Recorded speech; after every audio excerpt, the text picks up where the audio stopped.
Hey guys, as you already said, I'm Zack FASEL. I may talk a little fast, so if I get way too fast, slow me down. So I'm a pen tester by day, DJ and photographer by night.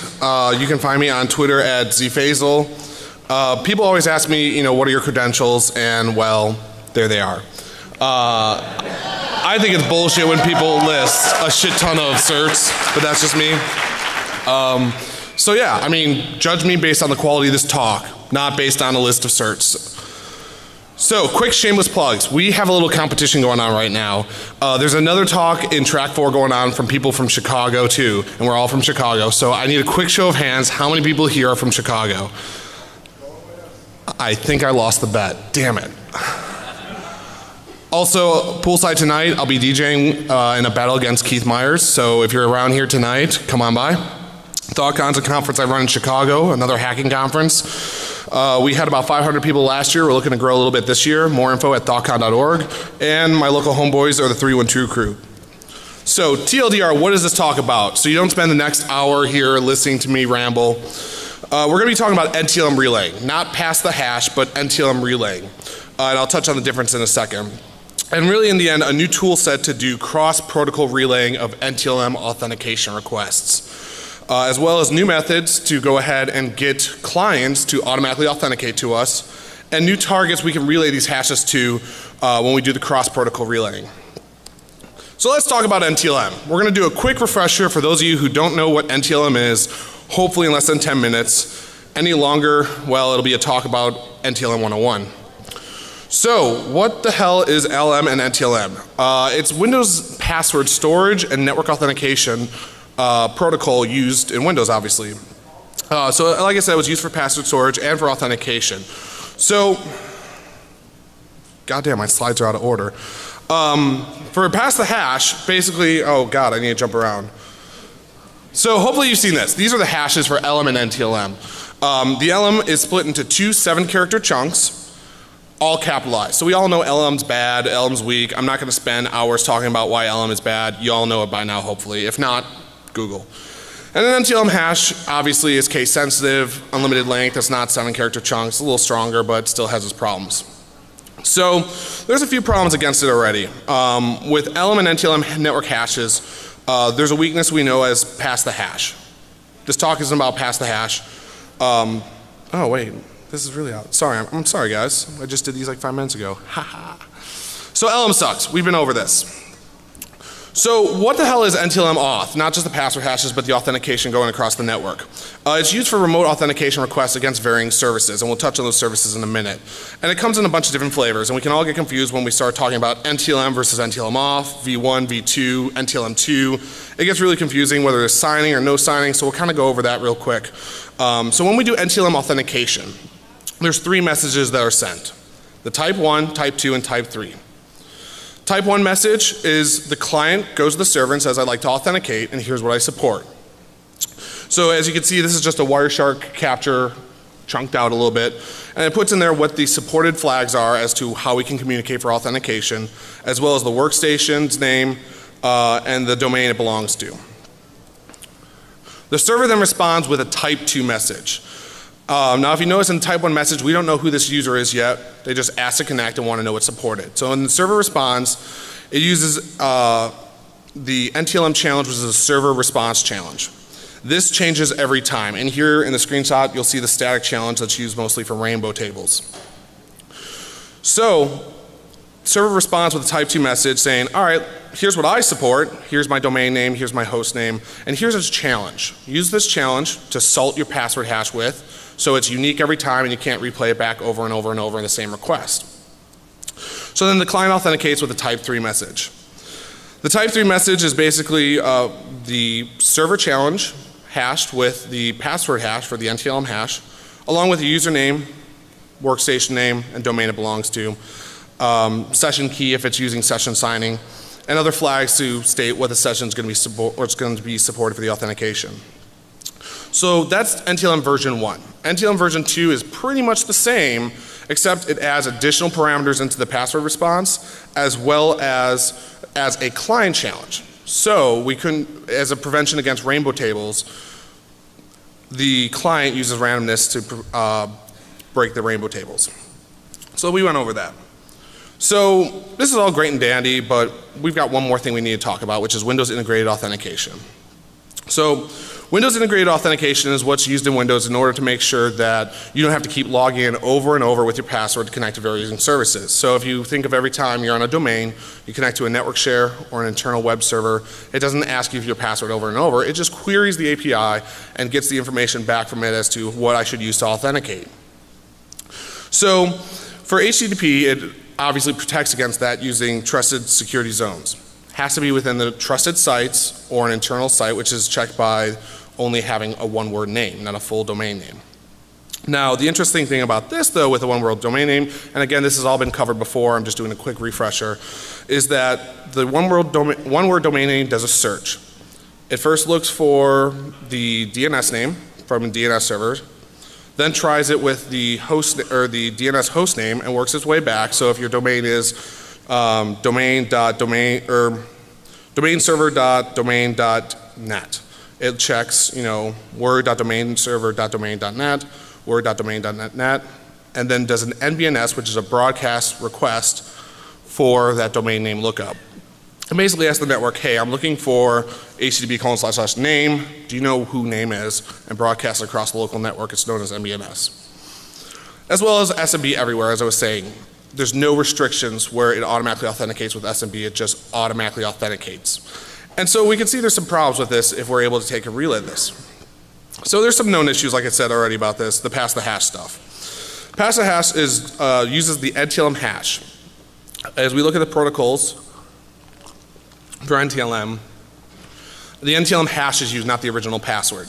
So all we need is the NTLM hash. Now we can access the NTLM hash using various tools in Windows to gain access to the local system password store as well as memory and access these password hashes from there. This is all covered in various other talks, but just a quick refresher to kind of show the differences. But the thing with this is it requires local admin access typically on the system. With this, when it gets to local admin, you need to have existing access, obviously. You're not starting as a guest in order to access the local memory store or the local password store. So what is NTLM relaying? Well, how is it different from pass the hash? And everyone was asking me this over and over and over. Oh, you're talking about pass the hash. No, we're talking about NTLM relaying. So NTLM relaying requires no existing access on the network or on the system. Basically, you get network connectivity either internally or externally, and you start as a guest. No credentials, no access to no systems. And it basically relays those authentication requests. Now if we step back to where we talked about the type 1, type 2, type 3 message, there's no kind of verification that the host calling or the destination host is the one you meant to talk to, and the host just kind of authenticates to it. So what we do then is we set up a rogue server to take these authentication requests in and relay them to another target server. So this has been around for a while, the NTLM relaying. It's nothing new. All of you are probably like, okay, we've heard about this, this is great. Why are you different? So let's tell a little story. So back in '96 was when it first kind of came out in this paper called Weakness in CIFS Authentication by Dominique. That's kind of where they first talked about NTLM relaying as a possibility.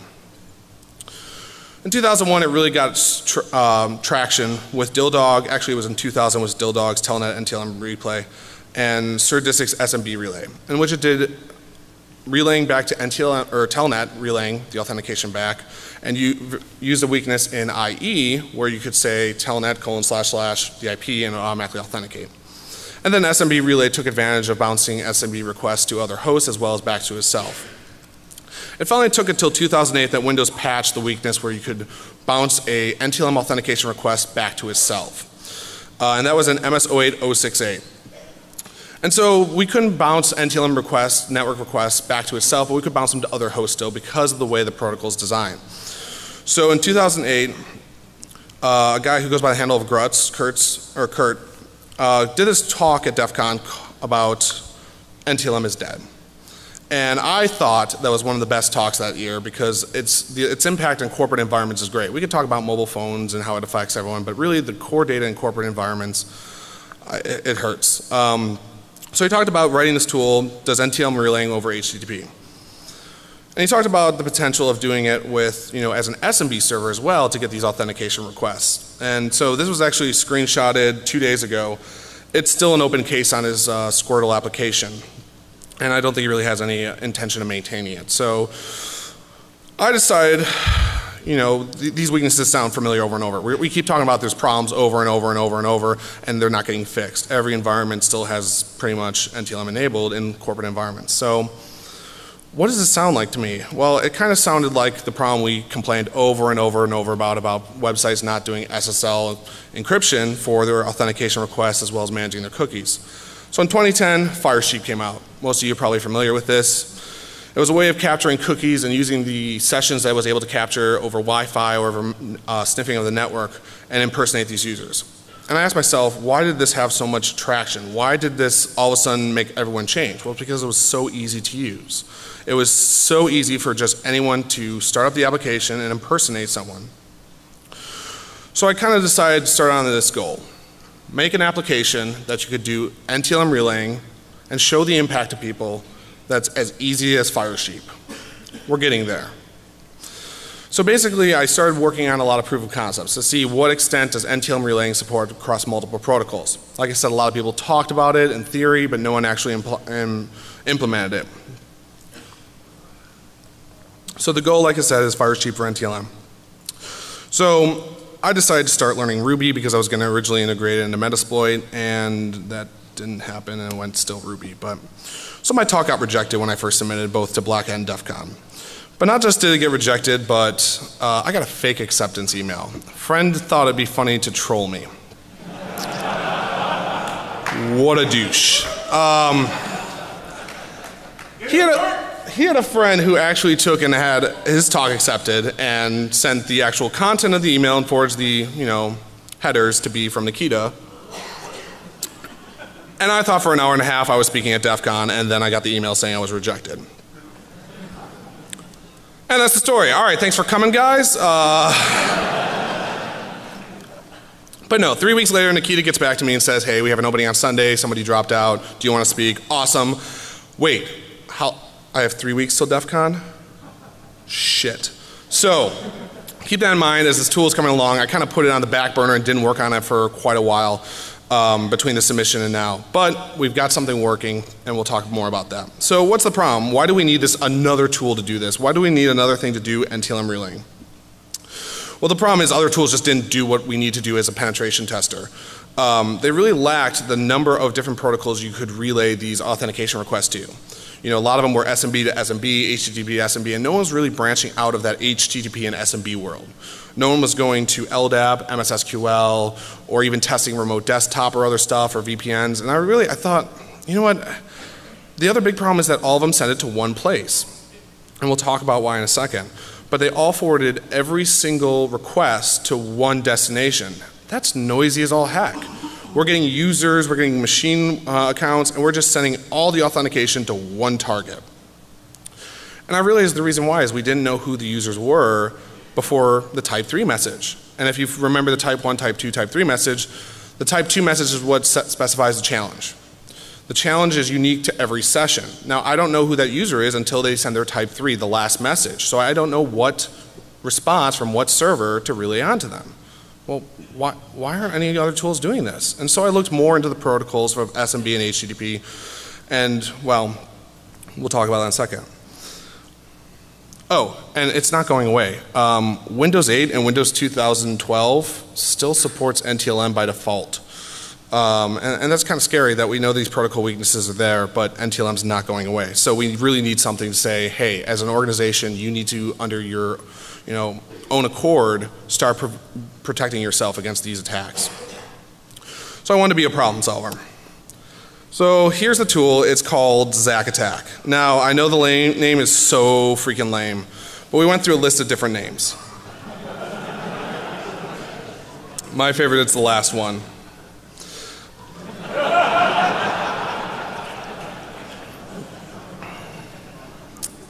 So what's in this tool? And I'm blowing through these slides fast, so hopefully I have enough to keep you guys entertained for a while. So really, in this tool, there's a few different components. And we'll talk about all these components separately and how they integrate. So first of all, there's an HTTP and SMB server. Those are the servers that basically accept the authentication requests. So as clients get targeted to connect to this rogue server. They authenticate and they keep them authenticating. We have a set of rules for automated exploitation. We have clients for these automated exploits, as well as an API that we can tie into any other application we want to do NTLM relaying. And finally, a generation of payloads to get these clients to automatically authenticate to us. So first off, these rogue servers. We want to get people and we want to get them, authenticating to us, and we'll talk about how we're going to get them in a second, but we got to have them authenticate to something, right? So the first thing is we need to keep these users authenticating. A lot of the existing tools will disconnect after the first successful authentication. So what this tool, Zack Attack, finally does is it keeps them authenticating as much as possible. Now in Windows land for SMB, I think that's about 30 times before the connection terminates. So we need to figure out who this user is too when we're keeping them authenticating. So the first authentication request is with a static challenge, that 112233. For those of you who pen test, you know that's kind of the rainbow table challenge. And we need to figure out who this user is. Like I said, we don't know until type 3, so we send a static challenge. So with this, I like to call this the Alzheimer's feature. It basically forgets who the user is and asks them to re-authenticate every time they connect without closing the session. And the reason we do this is because, in HTTP, WPAD, and other requests don't always support cookies, as well as identifying them over SMB using an IP and source doesn't work if you're doing it across the internet behind a NAT. So for the HTTP server, the way we coded this out was doing a 302 redirect with keep alive. Now keep alive will keep the session open so the socket's not closing. After we authenticate them, we know who they are and we know who they are for the rest of that session. For SMB, it was a little more rough. I had to write a custom SMB server. Now that's not any easy task, and it's a little buggy still, but it works. So after they authenticate and it does a setup and X connection, for those of you who aren't familiar with it, I'm not going to go too in depth into the SMB protocol. That would be a whole nother 2 hours. But after it gets the authentication request, it kind of forgets who they are and says, oh hey, great, nice to meet you again. Cool, oh I want to connect. Wait, who are you again? And starts the authentication request over. So we need to get these authentication requests coming to that HTTP and SMB server, right? And a lot of people have asked, how do you do man in the middle? What do you do? Well, there's a few different ways we can get people authenticating to our server to then bounce them to other stuff. So what payloads are we going to have in this tool? Well, first off, there's obviously WPAD. Now WPAD, I didn't want to write a whole nother NBNS spoofer for those of you who are familiar with it. But WPAD is the web proxy auto detect. In Windows, when you try to connect, with that little check mark, automatically find my connection settings, it sends a request out looking for the name WPAD. Checks DNS, and then checks broadcasting to the network. Now you can spoof these requests and respond to them. By default in Windows, the machine will automatically authenticate to the WPAD server over HTTP with the currently logged in user's credentials. So that's great. You got to be internal to the network typically, or spoof NDNS or spoof the DNS. Wasn't me. But what about social engineering people? Now, for a while, pen testers have known about using Internet Explorer and putting in image tags for a UNC network path. And then Internet Explorer would pass that back to Windows and automatically connect to that network share in an attempt to get that image or whatever it may be. It could be JavaScript, it could be an iframe, etc. Now in IE, it automatically authenticates. But for a while, everyone's solution was Firefox and Chrome. And you'll see kind of the recurring theme here is people have had kind of haphazard solutions for this because we didn't fully understand all the remediations for it. So what about Firefox and Chrome? We could do, oh well, Firefox and Chrome are protected. And you'll see a screenshot here. This is actually Firefox's error console saying, sorry, can't load, that network share. It's not in my security context, it's in file security context. So that's been the case until now. So that's one of the cool new things about this tool is that for Firefox and Chrome, we found out that you can force downloads, obviously setting headers for forced download, and all of a sudden you open it from your temp folder or you open it from your desktop and you're now in the file security context. And voila, it automatically authenticates to the SMB share. And you've got them authenticating to your rogue server. But what about, if they won't click to download or open from temp? Well, could we get it so when they just view a page, they automatically authenticate? You betcha. So it turns out there's these things called plugins for Firefox and Chrome. And these plugins phone back to other applications, so on and so forth. And it turns out that QuickTime is the one that I kind of came across as most often installed by users by default. There's probably dozens of other extensions, but most commonly you'll see people with iTunes with their iPhones and all, and QuickTime installed with it. So as I went through the list of different applications and QuickTime kind of popped up, I thought, well, how do I get QuickTime to connect to a rogue network server to get the user's logged in authentic or username and password? And so after a little tinkering, we found out that you can put a playlist together with a UNC network path, and they'll automatically authenticate and it'll bypass the local security context. So need to do a little more work into other plugins. But for now, really, QuickTime I think is one of the bigger impacts for that. So another way we can get people to automatically authenticate to our rogue server is over emails. Some people may already know about this, others not so much, but in Outlook, if you have an HTML email and inside of it's a network share, it'll automatically connect and authenticate. That's pretty cool. What about .docs? The whole Office suite is actually like this. Embed an image or an HTML file, open it up, it'll automatically connect to that network share.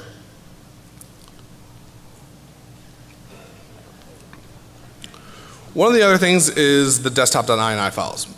Now this again wasn't made as well known, but it's been out there, is that you can generate desktop.ini files to say that the icon resource or the wallpaper for that folder is a network share. And again, the system will automatically connect, attempt to get that icon, and log in with the currently used credentials.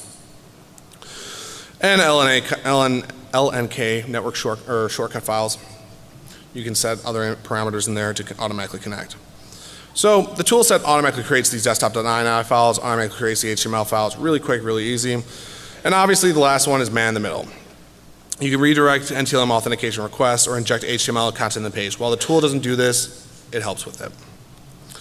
But that's the ways you can get clients connecting to these rogue servers to do the relaying. So the existing tool sets out there that do NTLM relaying over SMB or HTTP, you can use all these today to go ahead and use other tools to get them authenticating to you. So one of the cool things that I thought about Squirtle, the tool I kind of used as a starting point for this, was that it did API requests where you could use any tool you wrote to get these type 2 and type 3 messages. And so with the type 3 messages, that's the final authentication request. You need to pass the type 2 to the API and you get the type 3 back. So I wrote up an API quick so you can use any tool set you want, any tool you can modify the source code of, and use the rogue servers to connect. Well, that's great, but that requires you to have some interaction when you're a pen tester or you're testing people. So what I wrote together that's new for different than any other tool is a set of rules. All the other relay tools, like I said, forward everything to one source, and now we're identifying who these users are. So to really show the impact, I wanted to have it so with one click, like I said, in 60 seconds, you could get domain admin. So with that, you know, we write these rules out then in the new application to say, when we figure out this user belongs to a group and they may have access over here, do something automatically when they connect. No longer do we have to try to get them to connect and wait and hope they come back around, but as soon as you see a user, do this. So the rule set's pretty simple, and I'll show it in the UI in a little bit. If a user is in a certain group, then use this module, whether it be whatever the client is, SMB, HTTP, etc. We good? I just hear fuzz. I didn't touch anything, I swear. Okay. So, no, we're not so good. Better? Okay. Swear I didn't touch it. So we write these rule sets basically to say if a user is in this group and they're in this module to perform this action against these targets. And should we do it just once or per every user? But I'll show that in a second. So the rule sets kind of go through this sequence of automatically looking for these API requests, looking for these unwritten rules, and keep doing it. Keep going through this until it times out. And if it times out, keep the user authenticating by, you know, not letting them time out and disconnecting them, but doing a stack challenge. So the things we can connect to, we've always had this kind of grid showing that, you know, you can use SMB to connect to SMB, HTTP to connect to HTTP, HTTP SMB, so on and so forth, doing the NTLM relaying. So the problem was that people didn't touch a lot of other protocols. And so I decided to take a look at other protocols. LDAP, MSSQL.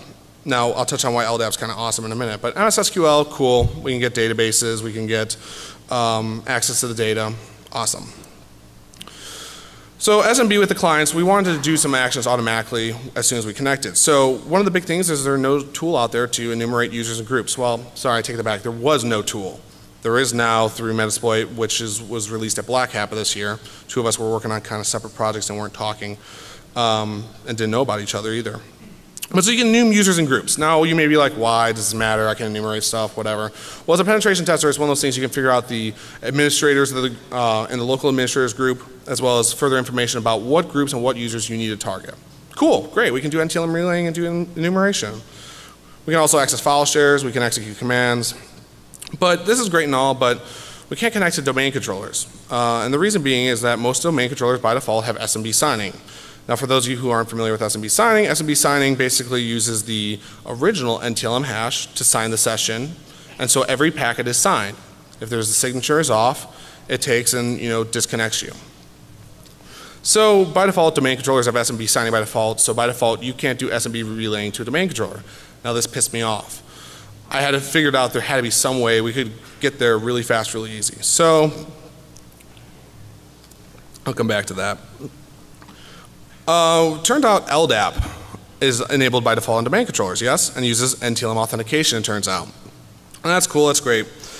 But we couldn't change passwords because typically it requires SSL, and SSL is enabled in LDAP unless there's a certificate of authority set up for the domain.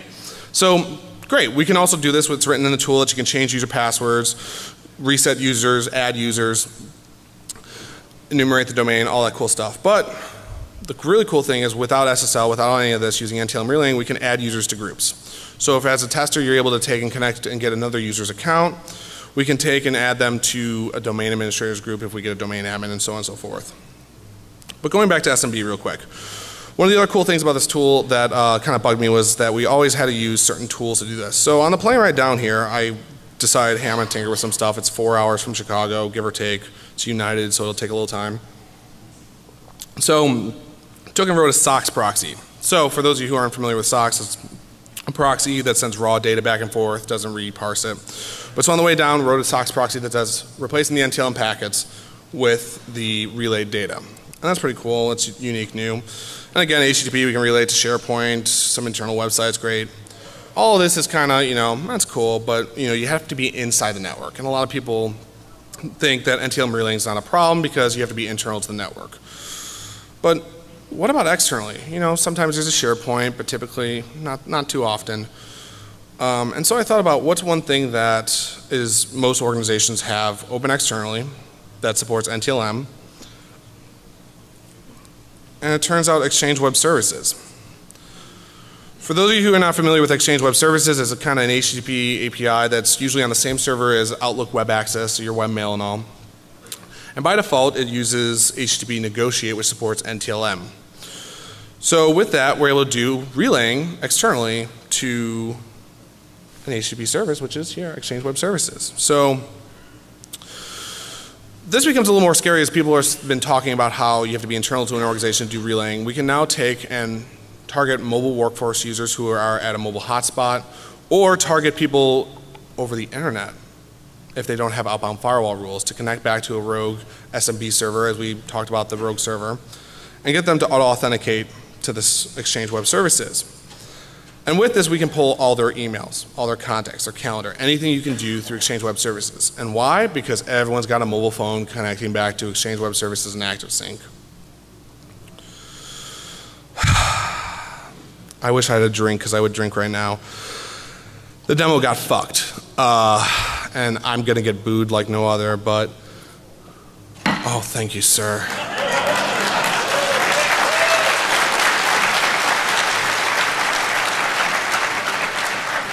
You are a gentleman and a scholar.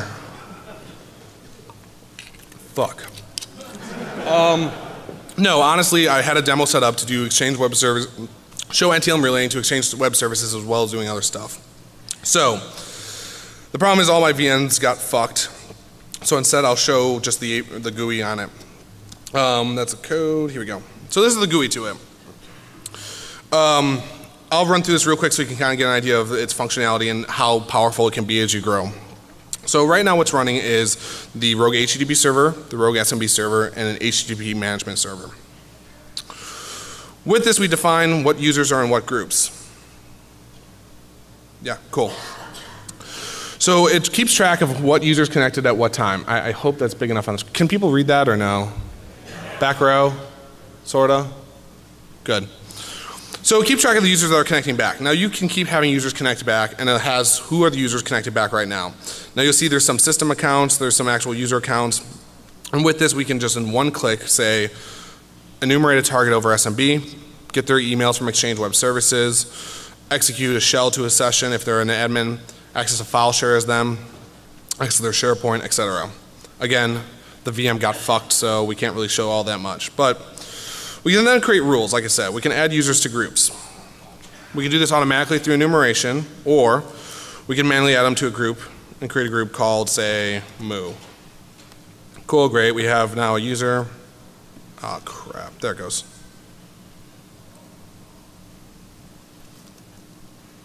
Like I said, the demo gods do not like me.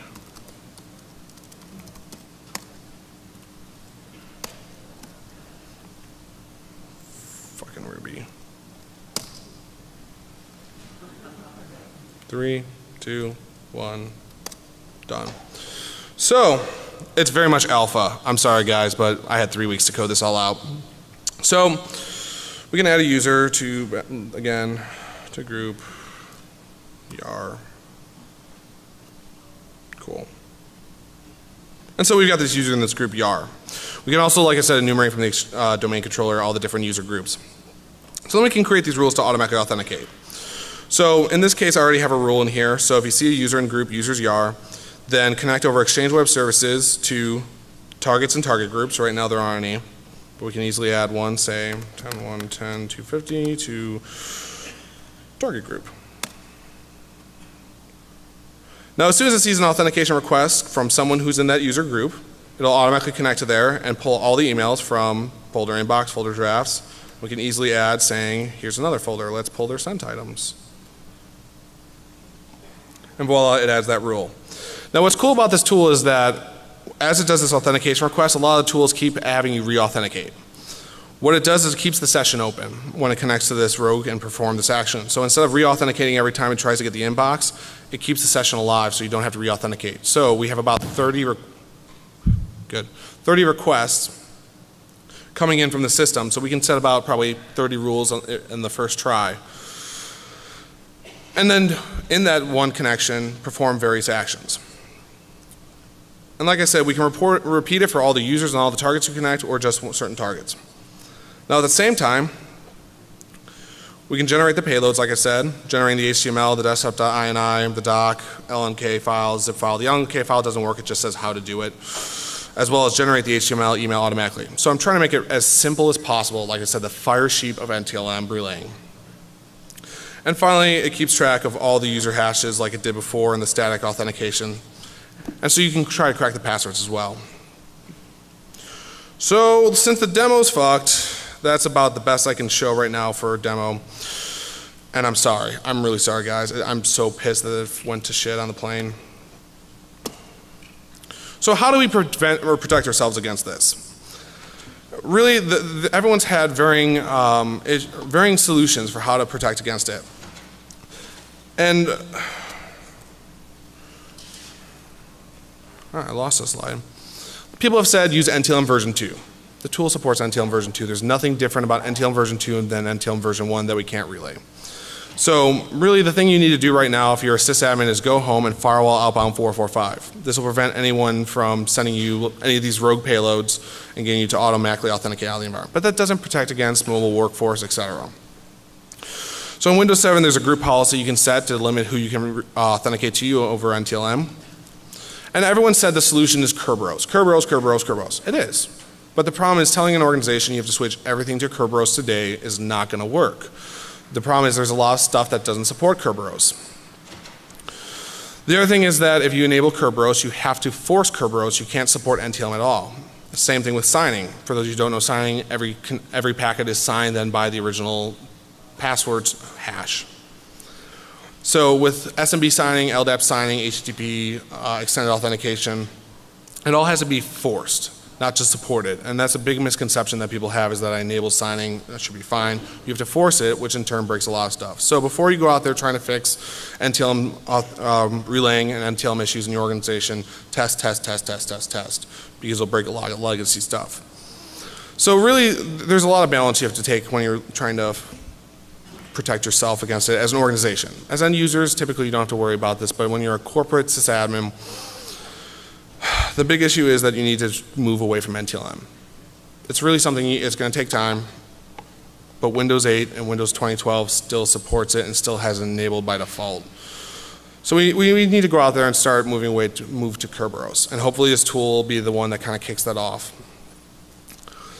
So the code will be posted on Tuesday when I get back home to this website, GitHub, all this stuff. It's all, this website URL, in case you don't want to take a photo or write it down, is on the DEF CON DVD as my slides. Check it out if you haven't looked at it yet.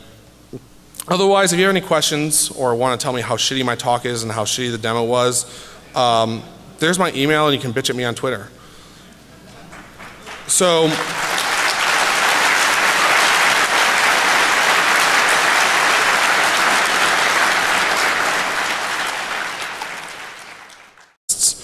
as well as new methods to go ahead and get clients to automatically authenticate to us, and new targets we can relay these hashes to when we do the cross-protocol relaying. So let's talk about NTLM. We're going to do a quick refresher for those of you who don't know what NTLM is, hopefully in less than 10 minutes. Any longer, well, it'll be a talk about NTLM 101.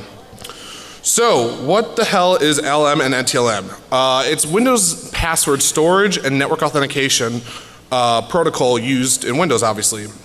So like I said, it was used for password storage and for authentication.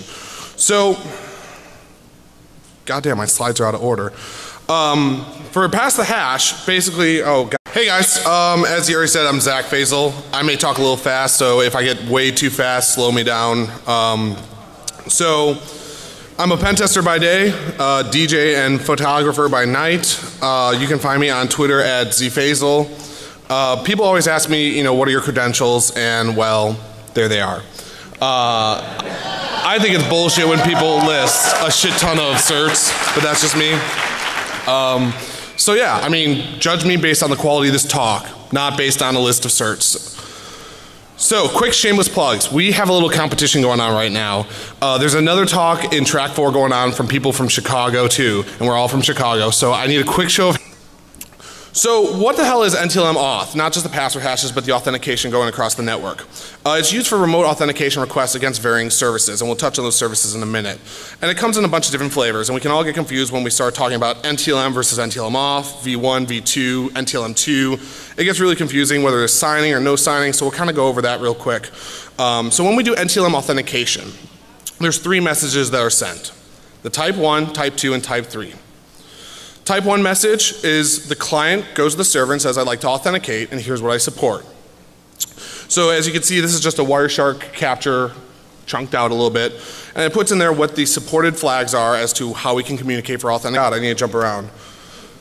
So hopefully you've seen this. These are the hashes for LM and NTLM. The LM is split into 2 7-character chunks, all capitalized. So we all know LM's bad, LM's weak. I'm not going to spend hours talking about why LM is bad. You all know it by now, hopefully. If not, Google. And an NTLM hash obviously is case sensitive, unlimited length. It's not 7-character chunks. A little stronger, but still has its problems. So there's a few problems against it already. With LM and NTLM network hashes, there's a weakness we know as pass the hash. This talk isn't about pass the hash. Oh wait. This is really out. Sorry, I'm sorry guys. I just did these like 5 minutes ago. Haha. So LM sucks. We've been over this. Hands, how many people here are from Chicago? I think I lost the bet. Damn it. Also, poolside tonight, I'll be DJing in a battle against Keith Myers. So if you're around here tonight, come on by. ThoughtCon's a conference I run in Chicago, another hacking conference. We had about 500 people last year. We're looking to grow a little bit this year. More info at thoughtcon.org. And my local homeboys are the 312 crew. So TLDR, what does this talk about? So you don't spend the next hour here listening to me ramble. We're going to be talking about NTLM relaying. Not pass the hash, but NTLM relaying. And I'll touch on the difference in a second. And really in the end, a new tool set to do cross-protocol relaying of NTLM authentication requests.